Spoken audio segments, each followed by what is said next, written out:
जालोर ज़िले में आयोजित हो रहे इस कार्यकर्ता संवाद कार्यक्रम में हमारे बीच में उपस्थित राजस्थान के लोकप्रिय नेता, राजस्थान के पूर्व मुख्यमंत्री आदरणीय श्री अशोक गहलोत जी, एआईसीसी ने इस लोकसभा क्षेत्र में ऑब्जर्वर नियुक्त आदरणीय श्री हेम सिंह शेखावत जी, पूर्व में राजस्थान सरकार में मंत्री रहे आदरणीय श्री सुखराम जी बिश्नोई साहब, विधायक आदरणीय श्री समरजीत सिंह जी, आदरणीय श्री रतन देवासी साहब, पूर्व में विधायक रहे आदरणीय श्री संयम लोढ़ा जी, बहन श्रीमती रमीला मेघवाल, बहन श्रीमती सरोज चौधरी जी जो प्रत्याशी रही हैं आहोर की, पूर्व में विधायक रहे आदरणीय श्री मदन प्रजापत जी, पूर्व में आहोर से प्रत्याशी रहे आदरणीय श्री सवाराम पटेल साहब, आदरणीय श्री नैन सिंह जी राजपुरोहित जी पूर्व में जिलाध्यक्ष रहे हैं, आदरणीय श्री नरेश सेठ साहब चेयरमैन नगर पालिका सांचौर, पूर्व मंत्री आदरणीय श्री हीरालाल जी बिश्नोई साहब, यहाँ पे हमारे बीच में उपस्थित चितलवाना साहब के राव साहब, आदरणीय श्री मोहन सिंह जी,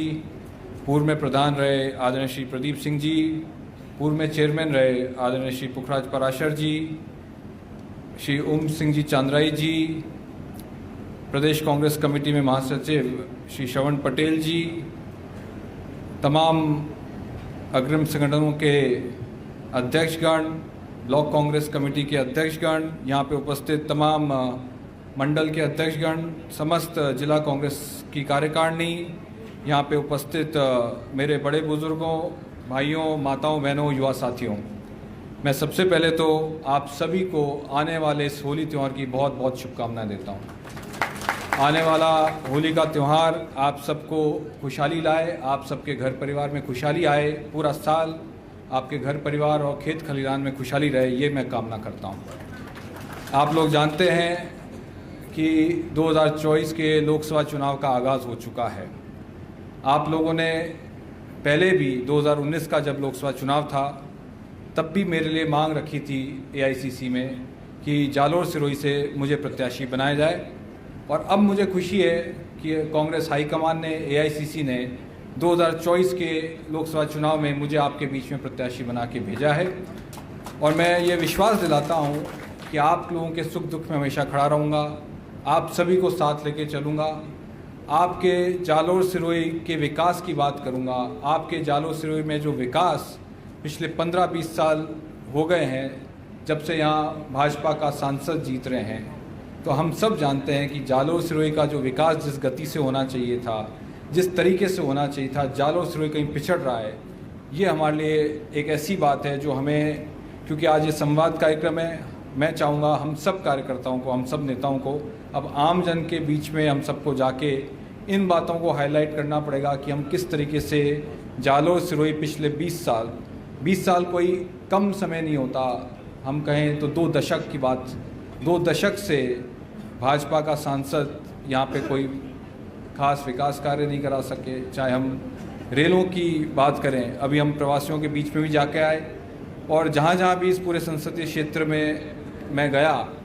विधानसभा चुनाव में भी आया, हमेशा से ये बात सुनने को आती है और तुलना होती है जोधपुर से। हमारे बीच में आदरणीय पूर्व मुख्यमंत्री जी बैठे हैं, किस तरीके से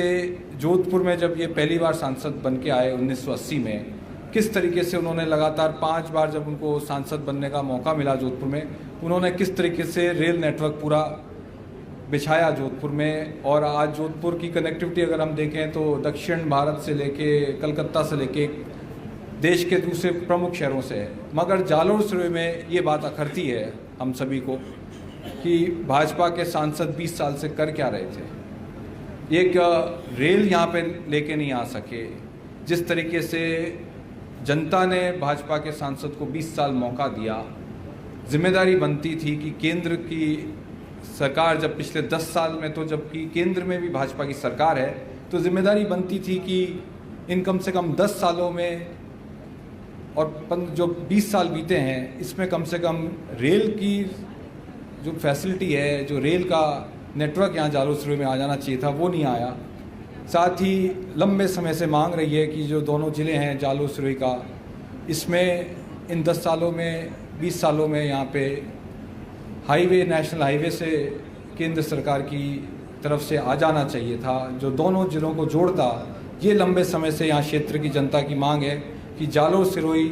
की जो रोड है वो नेशनल हाईवे घोषित हो जाती। ऐसी तमाम बातें हैं, चाहे पानी की समस्या हो। तो हम सबको आज, क्योंकि संवाद कार्यक्रम है, हम सबको ये जनता के बीच में जाके प्रमुखता से बातें उठानी चाहिए कि 20 सालों से जो जालोर सिरोही पिछड़ रहा है, अब मौका है कि 2024 में आप सबका आशीर्वाद मिला तो निश्चित तौर पे आप लोग मान के चलिए, आपके विकास के लिए हम सब जो नेता यहाँ मंच पे बैठे हैं, हम सब लोग यहाँ पे कांग्रेस पार्टी का आप लोग अपना आशीर्वाद दें, हमें जनता को बताना होगा। और विकास की जहाँ तक बात होगी, हम सब लोग जालोर सिरोही के विकास के लिए कोई कसर नहीं छोड़ेंगे, आप लोगों के साथ डट के खड़े रहेंगे। क्योंकि आप लोग जानते हैं 5 साल में प्रदेश में कांग्रेस की सरकार थी, अभी 5 साल के अंदर भी आप लोगों ने महसूस किया होगा, और अब हमको बताना है जनता को कि 5 साल के अंदर भी कांग्रेस की जो सरकार राजस्थान में थी, जालोर सिरोही में कोई कमी नहीं छोड़ी गई। आप लोगों के मेडिकल फैसिलिटी को बढ़ाने के लिए चिकित्सा सुविधाएं बढ़ें। पहले आप लोग जाते थे गुजरात तक, आप लोगों को कभी कोई चिकित्सा वारी बीमारी हो जाए, भगवान ना करे किसी घर पे, तो आप लोगों को गुजरात देखना पड़ता था। मगर आने वाले समय में, क्योंकि राज्य सरकार ने मेडिकल कॉलेज की यहाँ पे बीड़ा उठाया कांग्रेस की सरकार ने, तो आने वाले समय में ये फैसिलिटी भी कांग्रेस पार्टी की सरकार की देन है। साथ ही मैं कहूँ, चाहे यहाँ पे किले के ऊपर जो रोड बन रही थी, वो अगर मैं बात करूं तो केवल और केवल कांग्रेस पार्टी की सरकार की सोच थी। और मुझे बताया गया कि इन 3-3.5 महीने में भाजपा की सरकार जब से आई है, तब से ये योजना बन रही है कि उसमें भी जो पैसा स्वीकृत कर चुकी थी कांग्रेस सरकार, उसको कहीं ना कहीं रोका जाए। संस्कृत कॉलेज की बात हो, युवाओं की हम बात करते हैं, तो यहाँ पे मेडिकल कॉलेज के साथ साथ नर्सिंग कॉलेज की भी जो सौगात है वो कांग्रेस पार्टी की सरकार ने दी। केसवाना में कृषि विश्वविद्यालय की बात है, संस्कृत कॉलेज की बात है, सांचौर, चितलवाना, रानीवाड़ा, बागोड़ा में सरकारी कॉलेज खोलने की घोषणा करी तो कांग्रेस पार्टी ने करी। तो ये सब बातें हम सब कांग्रेस जनों को, अब ये समय है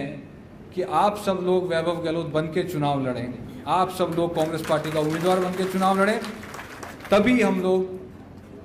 सफल होंगे। आप सबका आशीर्वाद मिलेगा, आप सबका समर्थन मुझे मिलेगा, आप सबका प्यार मुझे मिलेगा। तो आप लोग मान के चलें कि आने वाले समय में जो ये विकास की पटरी से जालोर सिरोही उतर गया है इन 20 सालों में, उसको हम वापस पुनः विकास की पटरी पे लाएंगे आप सबके आशीर्वाद से। बात करें हम नगर पालिकाओं की, तो कांग्रेस सरकार की देन है, आज रानीवाड़ा और आहूर में नगर पालिकाएं की घोषणा की गई। पेयजल की समस्याओं के लिए भी राज्य सरकार ने कोई पैसे की कमी नहीं रखी। तो मैं आप लोगों से यही कहना चाहूँगा कि अगला 1 महीना 26 अप्रैल को चुनाव के वोट डलेंगे। आप सब लोग अपना आशीर्वाद, अपना समर्थन, अपना प्यार मुझे दें। मैं आपको 3 बातें कहता हूँ, आप लोगों के सुख दुख में हमेशा खड़ा रहूँगा, आप सबको साथ लेके चलूँगा, और जालोर सिरोही का जो विकास पिछले 2 दशकों से ठप हो गया, उसको आप और हम सब मिलके कांग्रेस जन उसको आगे बढ़ाएंगे, ये विश्वास दिलाता हूँ। साथ ही 4 अप्रैल को आप सबके आशीर्वाद, आप सबके समर्थन और प्यार से मैं नामांकन भरने जा रहा हूँ। आप सब लोग बड़ी संख्या में वहाँ पधारें, मुझे अपना आशीर्वाद, अपना प्यार और समर्थन देने, और तमाम कांग्रेस जन अपने अपने गांव ढाणी में, अपने क्षेत्रों में ज़्यादा से ज़्यादा संख्या में आम जन को लेके आएँ, तो हम एक सफल रैली का आयोजन करेंगे आप सबके आशीर्वाद से और समर्थन से। आगामी 4 अप्रैल को मैं नामांकन भरूंगा, और मुझे पूर्ण विश्वास है कि आप लोग अपना आशीर्वाद समर्थन देने 4 तारीख को बड़ी संख्या में जालोर पधारेंगे। धन्यवाद, जय हिंद।